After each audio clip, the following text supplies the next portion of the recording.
All right, so we're gonna talk about the cracks. So we address the cracks after the first coat, before the second coat.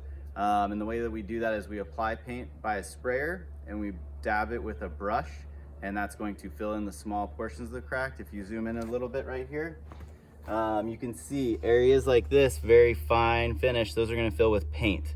Now when we get to the larger sections here, we're gonna wanna fill with caulking. So between here and here, we'll actually have two different methods. This will be paint, that will be caulking. So we'll show you how to do one of those right now.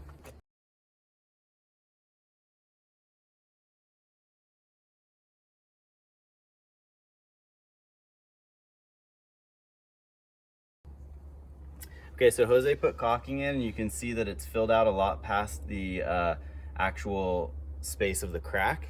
And so what we do to reduce that is not use a wet rag. A wet rag is gonna make this space smoother, but we're gonna use a soaking wet brush.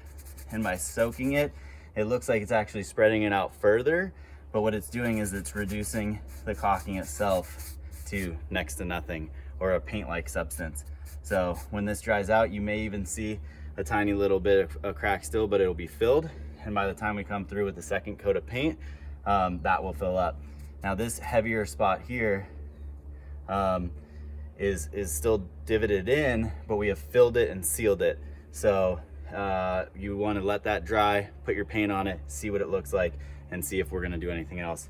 We're just gonna apply a little bit of paint, and then this is a wet brush. We'll take some of the water out of it, and we're just filling it in with paint. Usually using a dabbing technique.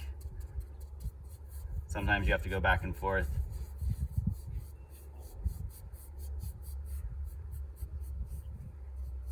And then you'll see right here, we'll want to add a little bit of caulking right there.